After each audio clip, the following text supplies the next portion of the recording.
Isaura, o teu microfone tá fechado.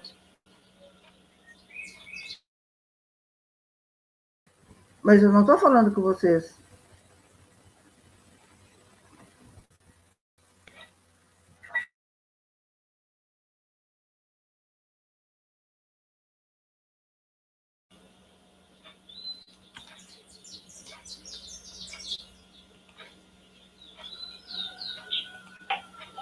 Então, nós vamos levar nossos pensamentos a Jesus, para neste momento darmos início à nossa exposição doutrinária desta manhã, deste lindo sábado.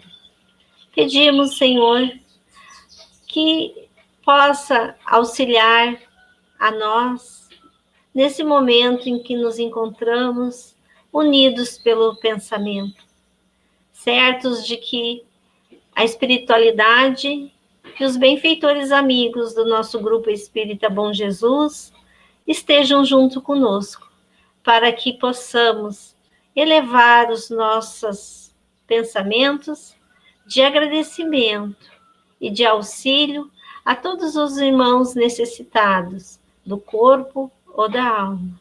Assim pedimos também, Senhor, pelas bênçãos aos nossos irmãos que estão hospitalizados em algum lugar, com as dificuldades e com as aflições que a cada um de nós merecemos por condições do Divino Mestre Jesus. Assim te pedimos que fique conosco neste momento, aonde teremos, com certeza, as reflexões melhores do Evangelho, que nos traz luz, paz e proteção. E que assim seja.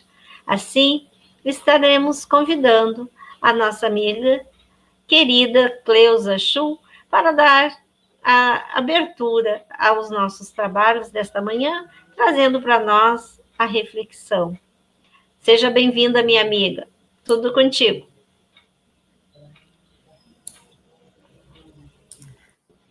Bom dia, amigos. Bom dia, irmãos. Agradecendo, em primeiro lugar, a oportunidade bendita do trabalho no bem. E a alegria de estar com vocês na manhã de hoje. Nós vamos falar um pouquinho do Evangelho, do nosso capítulo 10. Bem-aventurados aqueles que são misericordiosos. E quando eu estava me organizando aqui, me preparando, pensando assim, quando eu fui convidada pela Jamile, né? Aí eu pedi para ela, me dá um tempo para mim pensar no tema. E aí nós escolhemos este capítulo, bem-aventurados aqueles que são misericordiosos. E a gente sabe, né, que quando a gente faz a escolha é porque principalmente nós estamos precisando refletir sobre aquele tema e sobre aquela mensagem do Mestre Jesus. Pensemos primeiro, assim, no significado da palavra misericórdia, né? Que ela nos remete ao sentimento de dor, de solidariedade, com relação a alguém que sofre alguma tragédia pessoal. Né? Também a gente remete a dó, compaixão, perdão, indulgência. Então, meus irmãos, neste capítulo, né, nós escolhemos alguns itens para refletirmos juntos. Nós escolhemos o item Perdoai para que Deus vos perdoe, reconciliar-se com os adversários, perdão das ofensas e indulgência, né? Por que esses itens? Porque esses itens nos tocam profundamente e eles nos fazem refletir, né? Como estão os nossos sentimentos nas nossas relações interpessoais? Como nós estamos, né? Na nossa vida cotidiana, nas nossas relações pessoais, nas nossas relações amorosas, profissionais, enfim, em todas as nossas relações humanas, né? Então, o que consistiria a misericórdia? No esquecimento e no perdão das ofensas recebidas, né? E essa atitude do esquecimento é a atitude própria da alma elevada, né? Que vê a situação, vive aquela situação, mas mantém a calma, a mansidão e principalmente a caridade. Então, no Evangelho, começa com essa passagem, perdoai para que Deus vos perdoe. Eu vou ler um pedacinho aqui, diz assim, bem-aventurados aqueles que são misericordiosos, porque eles obterão misericórdia. Está em Mateus, capítulo 5, versículo 7. Se perdoardes aos homens as faltas que eles fazem contra vós, vosso Pai Celestial vos perdoará também vossos pecados. Mas se não perdoardes aos homens quando eles vos ofendem, vosso Pai também não vos perdoará os pecados. Se vosso irmão pecou contra vós, ide lhe exibir sua falta em particular, entre vós e ele. Se ele vos escuta, tereis ganho o vosso irmão. E, meus irmãos, como nós temos dificuldade de fazer essa recomendação do Evangelho, né? Quando estamos vivendo uma situação de conflito, de mágoa, de desagrado, de procurarmos o irmão para conversar, né? Conversando com carinho, sem cobranças, né? Como a gente tem essa dificuldade ainda? E aí Pedro, então, segue aqui, se aproximando, disse para o Senhor, Senhor, quantas vezes perdoarei ao meu irmão quando ele houver pecado contra mim? Aí aquela resposta, né, que todos nós já sabemos. Ele pergunta, será até 7 vezes? O que Jesus responde? Eu não vos digo se até 7 vezes, mas até 70 vezes 7 vezes. Também está em Mateus, capítulo 18, versículos 15, 21 e 22. Que chamamento Jesus nos faz nesta passagem? O chamamento para o perdão incondicional, meus irmãos. Perdoar sempre, sempre, sempre, sempre. E aí, nós vamos encontrar na obra de Chico Xavier, através do Espírito Emmanuel, diversas obras que nos falam sobre o perdão. No livro Consolador, na pergunta 338, né, é perguntado, então, para Emmanuel, por que teria Jesus recomendado, aconselhado perdoar 70 vezes, 7 vezes? E aí o Espírito explica que a Terra é um plano de experiências e de resgates, por vezes muito dolorosos, e aquele que se sinta ofendido por alguém não deve esquecer que ele próprio pode também errar 70 vezes 7. Olha que chamamento, né? A gente reflita antes de julgar. E aí, meus irmãos, nós temos essa obra que eu quero mostrar para vocês aqui, ó. O Evangelho por Emmanuel. Vocês, esse livro azul, ó, né? Vocês nem imaginam quantos textos Emmanuel fala sobre o perdão. Aí, o que eu fiz? Escolhi alguns textos e vou ler pequenas partezinhas desses textos, convidando vocês para lerem no outro momento o texto inteiro. O primeiro texto é esse aqui, diz assim, desculpa sempre. Por mais graves te pareçam as faltas do próximo, não te detenhas na reprovação. Olha só, Condenar é cristalizar as trevas, opondo barreiras ao serviço da luz. Procura nas vítimas da maldade algum bem com que possas soerguê-las. Assim como a vida opera o milagre do reverdecimento nas árvores aparentemente mortas. Antes de tudo, lembra quão difícil é julgar as decisões de criaturas em experiências que divergem da nossa. Depois, na página 214, tem o outro texto que fala, são inúmeros textos, eu escolhi alguns só. O melhor para nós. Olha só.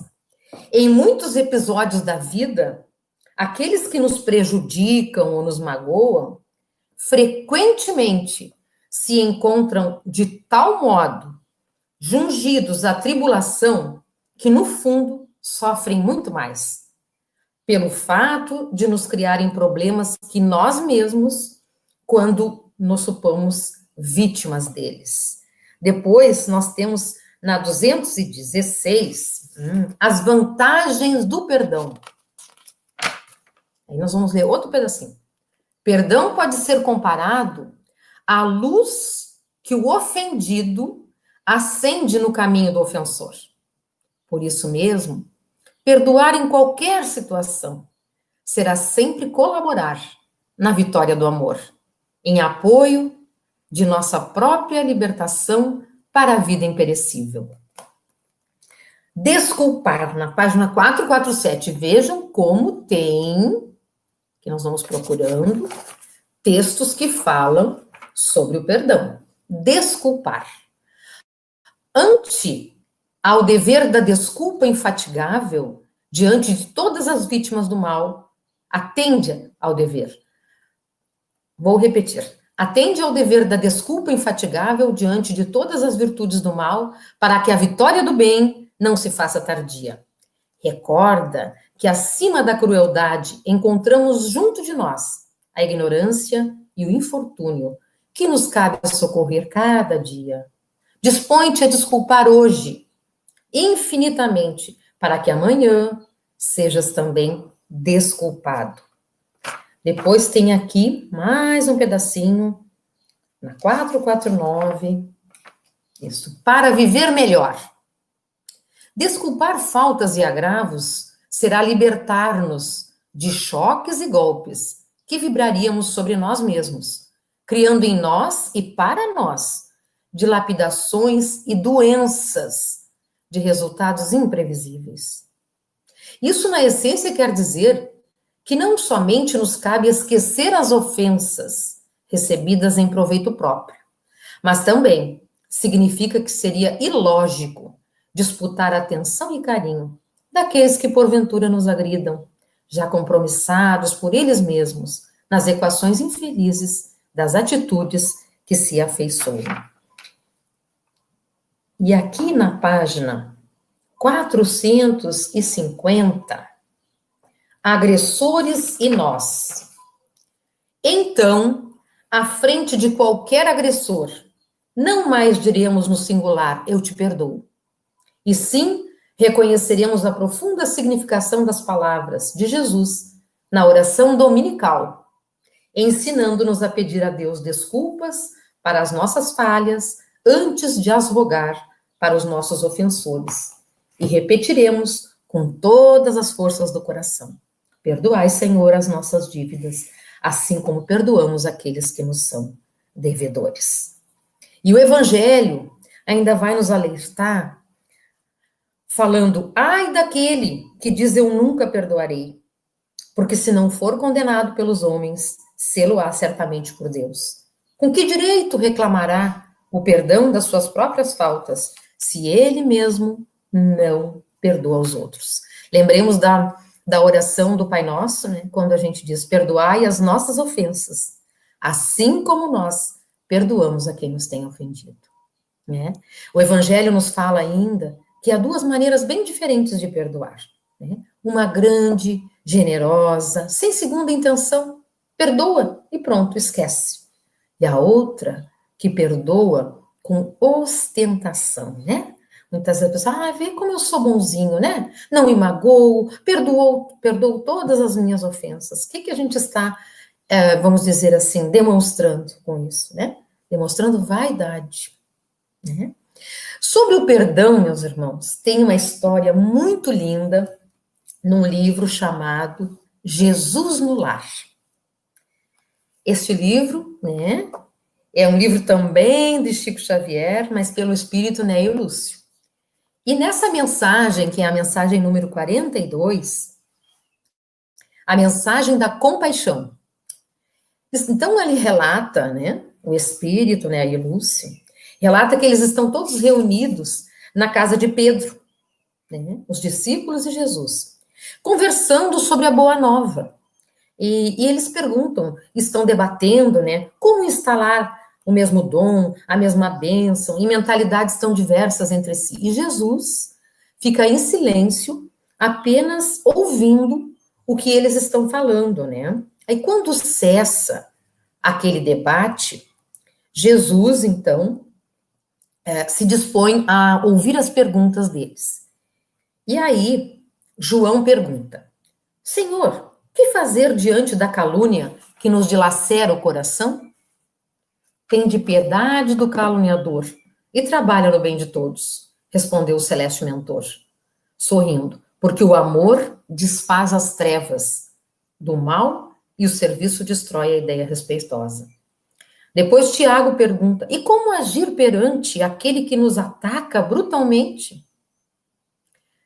Jesus fala, um homem que se conduz pela violência deve estar louco ou envenenado. Auxiliemo-lo a refazer-se. Judas então pergunta, e quando o homem que nos ofende se reveste de autoridade, qual seja de um príncipe, de um sacerdote, com todas as aparências do ordenador consciente e normal? Jesus fala, a serpente pode ocultar-se num ramo de flores, e há vermes que se habituam nos frutos de bela apresentação. O homem de elevada categoria, que se revele violento e cruel, é enfermo, ainda assim. Compadece-te dele, porque dorme num pesadelo de escuras ilusões, do qual será constrangido a despertar um dia. Ampara-o como puderes, e marcha em teu caminho, agindo na felicidade comum. Mestre, quando a nossa casa é atormentada por um crime, como procederei diante daquele que me atraiçoa a confiança, que me desonra o nome, ou me ensanguenta o lar? Apieda-te do delinquente de qualquer classe. E não desejes violar a lei que o próximo desrespeitou. Porque o perseguidor e o criminoso, de todas as situações, carrega consigo a abrasadora fogueira. Uma falta não resgata a outra, e o sangue não lava o sangue. Perdoa e ajuda. O tempo está encarregado de retribuir a cada criatura de acordo com seu esforço. Que fazer, mestre, do juiz que nos condena com parcialidade? Tem compaixão dele e continua cooperando no bem de todos que te cercam. Senhor, disse Tadeu, como proceder diante da mulher que amamos quando se entrega às quedas morais? Jesus olhou para Tadeu com brandura e falou, os sofrimentos íntimos que a dilaceram dia e noite não constituirão por si só aflitiva punição? Fez-se um grande silêncio no ambiente e Jesus conclui dizendo assim, se pretendemos banir os males do mundo, cultivemos o amor, que se compadece no serviço, que constrói para a felicidade de todos. Ninguém se engane. As horas são inflexíveis instrumentos da lei que distribui a cada um segundo as suas obras. Ninguém procure sanar um crime praticando outros crimes, porque o tempo tudo transforma na terra, operando com as labaredas do sofrimento ou com o gelo da morte. Portanto, meus amigos, a história, né, essa linda história de Jesus com seus discípulos vem fazer de novo o nosso chamamento para que a gente tenha misericórdia em qualquer situação da nossa vida. E o Evangelho vai falando depois, na sequência, né, da reconciliação com os adversários. Que a gente possa se reconciliar o mais depressa possível com o nosso adversário, enquanto estamos a caminho, o Evangelho nos diz, né? A fim de que, olha só, a fim de que o adversário não vos entregue ao juiz, e que o juiz não vos entregue ao ministro da justiça, e não sejais aprisionado, né? E ainda ele nos diz, não saireis de lá enquanto não houveres pago até o último ceitil. A orientação de nos reconciliarmos com o adversário, né, enquanto estivermos a caminho, é porque no perdão, a lei do efeito moral, a gente obtém o efeito material, ou seja, porque sabemos que o espírito, após a morte, continua vivo. E ele vivo, com certeza, com mais liberdade, ele tem, vamos dizer assim, condições, né, de nos, inclusive, nos acompanhar, trazendo vibrações de ódio, né, atingindo-nos com maior facilidade, né. E tem também no livro do Emmanuel, Reconcilia-te com o teu adversário, nas páginas 125 e 126, né. Mas nós não vamos ler mais agora, para não torná-los cansativos. Vai ficar o gostinho de querer ler, né, nos comentários de Emmanuel, todos os comentários que Emmanuel nos faz sobre o perdão. Depois no Evangelho vai falar do perdão das ofensas. E nesta parte do Evangelho, nós temos mensagens de dois espíritos, Simeão e Paulo, o apóstolo. Simeão fala sobre o diálogo de Jesus e Pedro, e esclarece que Jesus estava falando do perdão sem limites, como nós falamos, ainda que a ofensa te seja feita frequentemente, né? Serás brando e humilde de coração. Meus irmãos, quando lemos, né, todos esses ensinamentos, nós ficamos pensando, como estamos longe de agir assim ainda, né? Como ainda temos uma longa caminhada pela frente. E ele fala ainda que se somos espíritas, vai vir um chamamento para nós. Devemos esquecer o mal que nos fizeram e não pensarmos senão numa coisa, o bem que nós podemos realizar. Que somos responsáveis pelos nossos pensamentos e que Deus conhece tudo o que se passa no íntimo de cada um de nós. Feliz daquele que pode a cada noite adormecer dizendo, nada tenho contra o meu próximo. Já o apóstolo Paulo, ele fala que perdoar os inimigos é pedir perdão para si mesmo, olha só. E nos convida a refletir se, quem sabe, né, não fomos nós o agressor. Quem sabe não iniciamos o primeiro golpe. Pode até ter sido uma palavra ofensiva que a gente não percebeu, né? Muitas vezes a gente fala coisas que depois se arrepende, né? Será, ele pergunta assim, que usamos de toda a moderação necessária, toda a calma? Enfim, né? O apóstolo nos convida a olharmos para dentro de nós. E ele fala também de duas maneiras de perdoar. O perdão dos lábios e o perdão do coração. Como estamos perdoando? Nós já estamos perdoando? Que a gente possa pensar um pouquinho sobre isso. Porque a mensagem é muito clara, é esquecer todo o mal. Né?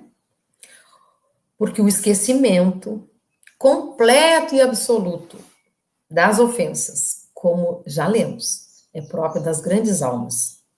O rancor é sempre um sinal de rebaixamento e de inferioridade. E na sequência do Evangelho ele vai falar da indulgência, né? que não se ocupa jamais com os atos maus de outrem, a menos que isso seja para servir, e tenha ainda o cuidado de os atenuar, tanto quanto possível, né? Não faz observação chocante, não tem censura nos lábios, mas somente conselhos, o mais frequentemente conselhos velados, escondidos. E aí no Evangelho, os itens 16 a 21 vão falar sobre a indulgência. São mensagens de vários espíritos, José, João, do Fetre e São Luís. Todos eles recomendando que sejamos indulgentes para com as imperfeições alheias.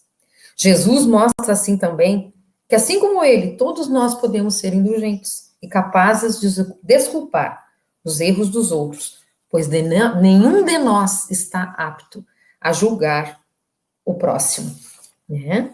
Levando em consideração a nossa inferioridade ainda, a nossa condição de espíritos ainda muito imperfeitos e nossa caminhada evolutiva, que ainda é repleta de erros, né? E, portanto, então, a nossa necessidade de indulgência, em algum momento da vida, nós vamos necessitar, com certeza, e continuaremos necessitando da indulgência dos outros para conosco. Quando a gente fala nos nossos pensamentos, né, porque também o que alimentamos de pensamento em relação aos nossos irmãos e em determinadas situações, a gente pode pensar assim, a importância e a influência dos pensamentos e ações, né, no nosso cotidiano e na nossa vida de relações. A gente recomenda também o livro Psicosfera, Reflexões, Espiritismo e Ciência, do professor Cícero, um companheiro nosso, né, que ele fala muito sobre essa questão do ambiente e da vibração no ambiente. Ele fala em psicosfera, né, e ele diz que em torno de nós, né, existe um campo energético que vibra de acordo com o que nós estamos sentindo no íntimo. Então, se eu sou aquela pessoa rancorosa, melindrada, por tudo, qualquer coisinha se magoa por qualquer coisa, né? Que tipo de energia eu estou emitindo? Será que eu estou envolvida em luz ou em sombra? E essa energia, meus irmãos, contagia aqueles que estão à nossa volta, no lar, no trabalho, na casa espírita. Portanto, somos responsáveis pela nossa psicosfera e também pela psicosfera do ambiente onde a gente está, né? Como a ofensa está ligada ao ofensor e ao ofendido, a vitória sobre o perdão implica num conhecimento de nós mesmos, tomando consciência dos nossos defeitos e também das nossas potencialidades e das nossas virtudes. A gente vai pensando, vai refletindo o quanto ainda, será que somos imunes, não ofendemos ninguém? Ou somos melindrados com qualquer ofensa, né? Essa reflexão, tornando-se um hábito, a gente vai percebendo as nossas dificuldades e vamos evitando muitas situações desagradáveis que muitas vezes podemos carregar ainda para outras vidas, né? E aí a gente pode lembrar, né, de Gandhi. Gandhi, no fim da sua vida, ele pôde responder à pergunta se perdoou todas as ofensas recebidas na sua vida. E ele declarou: nada tenho que perdoar a ninguém, porque nunca ninguém me ofendeu. Gandhi simplesmente não considerou a ofensa como ofensa. Daí, meus irmãos, essa doutrina que é luz nas nossas vidas e que nos esclarece tanto, né? Nos oportuniza o nosso crescimento espiritual, essa bênção que os espíritos nos trazem através dos espíritos superiores, através da mão amorosa de Kardec e tantos outros espíritos que deixam mensagens luminosas para nós. E nós vamos, neste momento, né, encaminhando o nosso encerramento. Neste capítulo 10, tem um parágrafo que eu gostaria de ler para vocês, porque penso que ele, para mim, ele é muito significativo. E ele diz a essência da doutrina espírita. Querem ver? Capítulo 10, Bem-aventurados aqueles que são misericordiosos. Está no item 18. Diz assim: Espiritismo, doutrina consoladora e bendita, felizes aqueles que te conhecem e que aproveitam os salutares ensinamentos dos Espíritos do Senhor. Para eles, o caminho é iluminado e em todo o seu percurso podem ler essas palavras que lhes indicam o meio de atingir o fim. Caridade prática, caridade de coração, caridade para com o próximo, caridade para consigo mesmo. Numa palavra, caridade para com todos. E amor de Deus acima de todas as coisas. Porque o amor de Deus resume todos os deveres. E é impossível amar realmente a Deus sem praticar a caridade, da qual fez ele uma lei para todas as criaturas. Essa está na mensagem de Dufetre, bispo de Nevers do Bordeaux. Queridos irmãos, agradecendo por esses momentos em que estivemos juntos, sorvendo essas vibrações maravilhosas do Evangelho de Jesus, nós faremos a nossa prece de encerramento. Convido a todos que juntos possamos dizer, do fundo de nosso coração: Senhor, fazei-nos um instrumento de vossa paz. Onde houver ódio, que eu leve o amor. Onde houver ofensas, que eu leve o perdão. Onde houver discórdias, que eu leve a união. Onde houver dúvida, que eu leve a fé. Onde houver erro, que eu leve a verdade. Onde houver trevas, que eu leve a luz. Onde houver desespero, que eu leve a esperança. Onde houver tristezas, que eu leve alegria. Ó Divino Mestre, fazei que eu procure mais consolar que ser consolada, que eu procure mais compreender que ser compreendida, que eu procure mais amar do que ser amado, pois é dando que se recebe e é morrendo que se vive para a vida eterna. Obrigado, Senhor, muito obrigado, e que tenhamos um bom dia.